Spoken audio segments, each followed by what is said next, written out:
So before coffee, I can't think of a better presentation to make than what happens to all this plastic in the sea when it gets in us. It's in the food chain. Isn't it? You know, out of all the presentations we see, this one really helps drive it home, that this plastic that we're talking about, whether it's Steve managing it for 35 years, whether it's Daisy and all the projects that we do in the science, somehow this plastic in the sea ends up inside us. And to help us understand that, gives me great pleasure to introduce Dr. Ivone Mirpuri from the Mirpuri Foundation.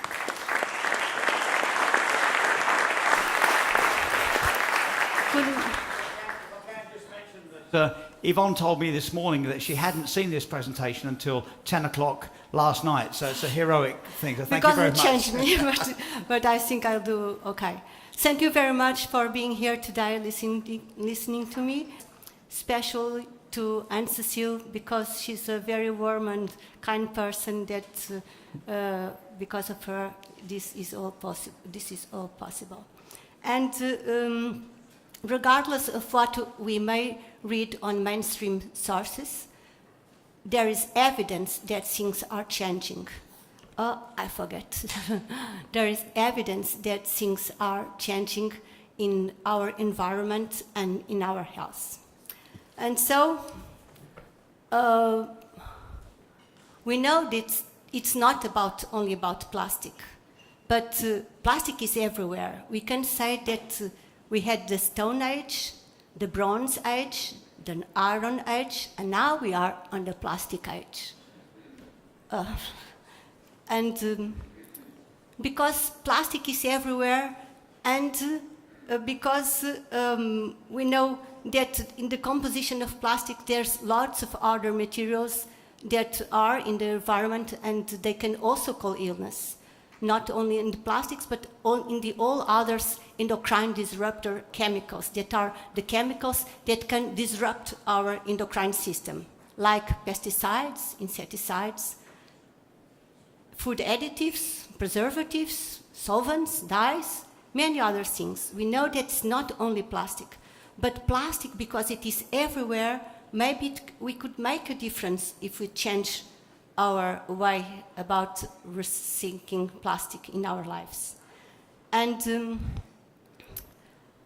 in the future, as we have been listening before by Stephen and by other people that have been talking to us, everything is going to be worse, because the microplastics are going to turn on nanoplastics, and then it will happen the day that all of these nanoparticles can go inside our bloods and eventually will die.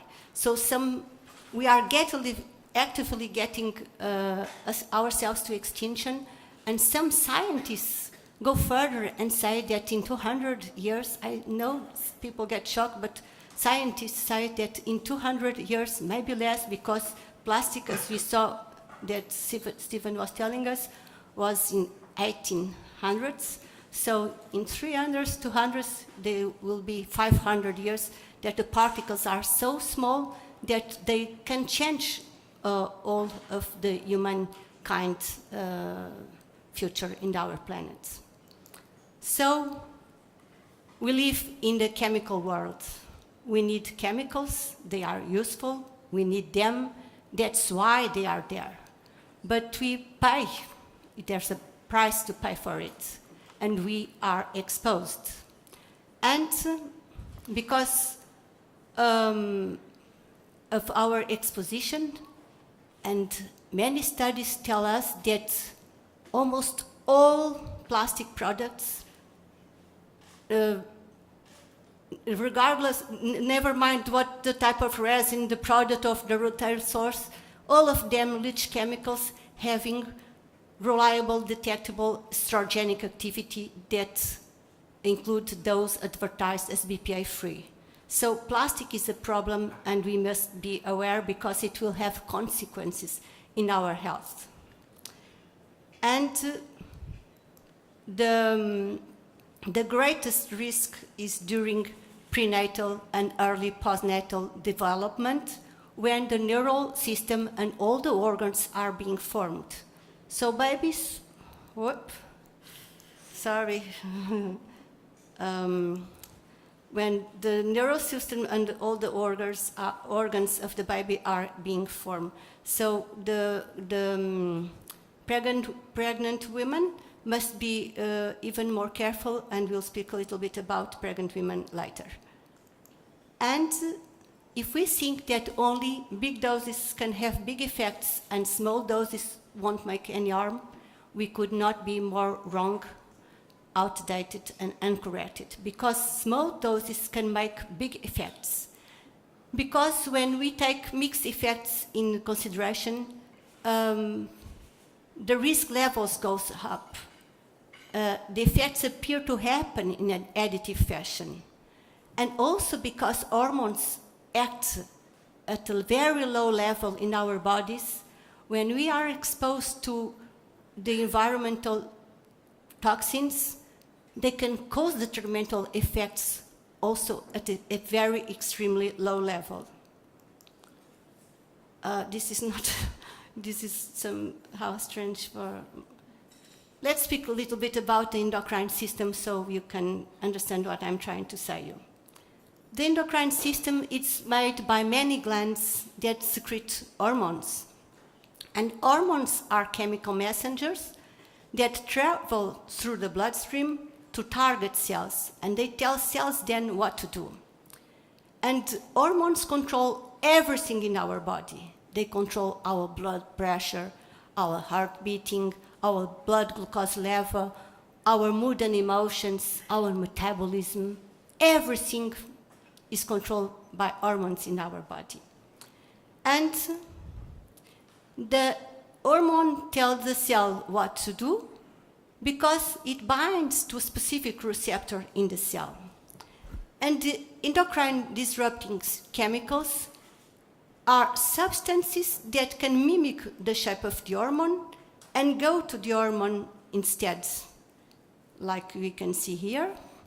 And so they can mimic the effect of that hormone and can enhance that effect, or they can block the effect and trigger abnormal processes. And this can wreak havoc on the endocrine system and cause severe consequences for our health, as we are going to see. And where do we find them? We can find all over where we turn around, in every product that we use in our daily lives, in our shampoos, in our body creams. Everything that we use have plastic inside and other endocrine disruptor chemicals.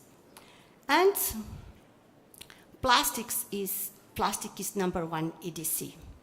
That is the thing we know, so we must make some difference in the things we are doing. And water, that should be the source of life, it's killing us as a silent epidemic. Because, like Stephen also said, I like very much your presentation, PET bottles, water bottles are from PET, that means polyethylene terephtalates, and they contain lead, phthalates, and antimony, and lead are toxic for our brains, and it can cause irreversible brain damage. And then, once again, we are polluting our bodies and our brains. That's why sometimes we don't act as we should. And many studies show that we can find BPI, bisphenol A, in 9 out of 10 American people. And also we can find in 99% of pregnant women polybrominated diphenyl ethers, that is a compost that is on the fire retardant. It can be on the remote control of our TV, it can be on here. And also perfluorinated chemicals that are found in non-sticky cookware, and phthalates that can be in our flip-flops, for instance. And every day, more and more scientific research makes a link between plastic and the illnesses that are spreading at a very high rate. I forgot to tell you that I work in hormonal imbalances. I'm a doctor working in hormonal imbalances. So what I'm going to tell you, it's many of my experience, what I see every day in my clinical life.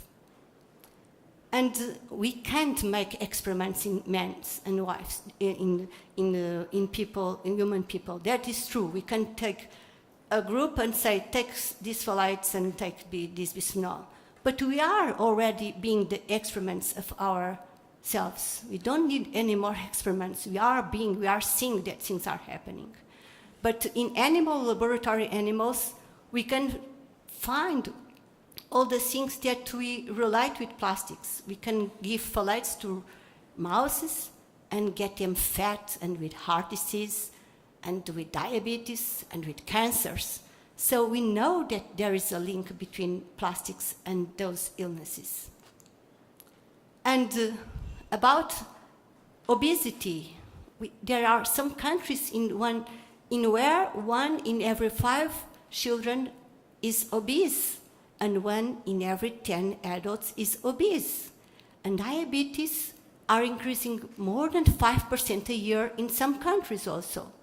And we used to classify diabetes type 2 as an adult onset disease, and now we can see it at the age of 5. It's incredible what we can see now. And also early puberty, that is something that concerns me very much, because how many of you know girls that get the first menses at 16? None. I don't see none in my consultation. Women are getting the first periods at the age of 12, 10, and early puberty is when we see children with the age of 9 and less with the first periods. And it's very concerned because it is related with more breast cancer, psychological problems, depression, and short stature. And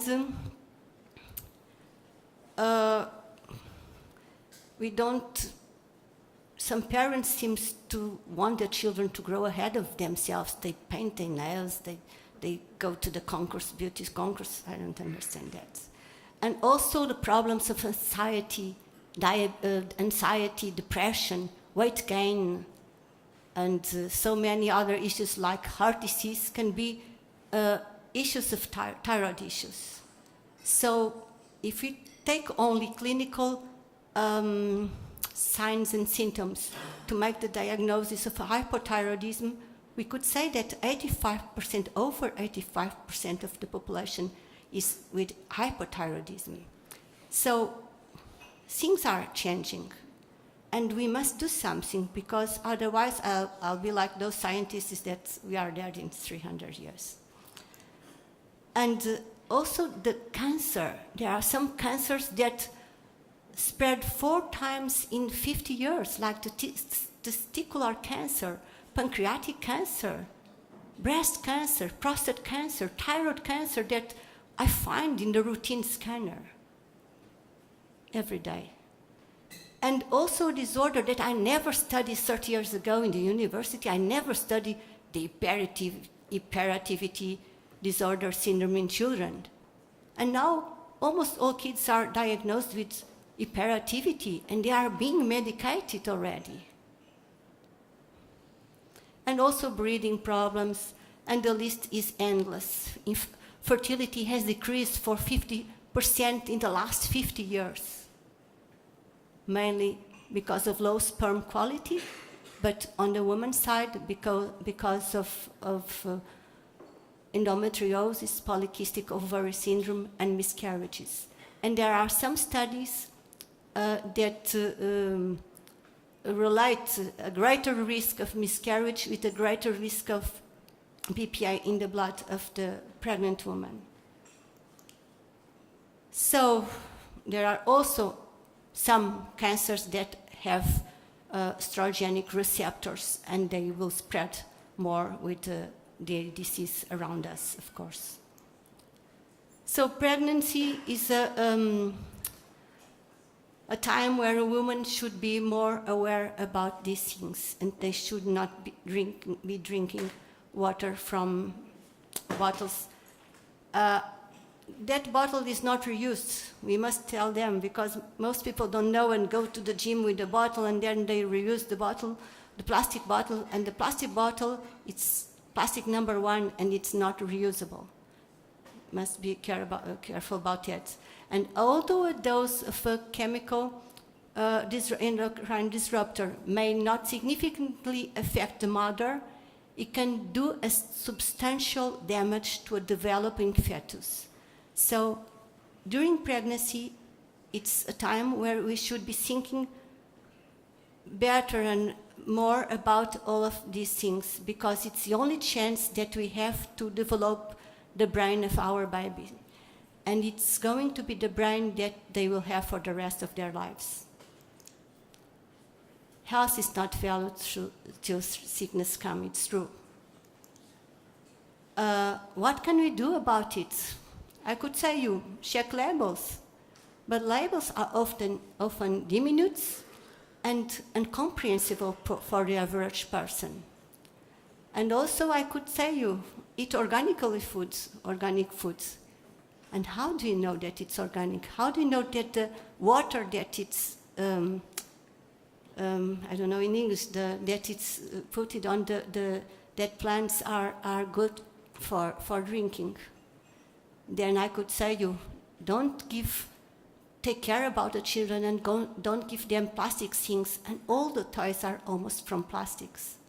So I think that we need to think about another way of changing things. We need a political regulatory action.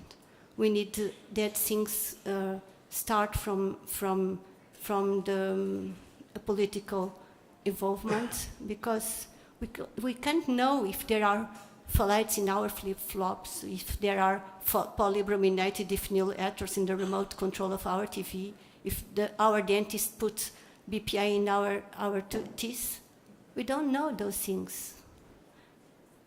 So drastically reduce plastic in your lives and reduce waste so we can reduce the toxins in the environment.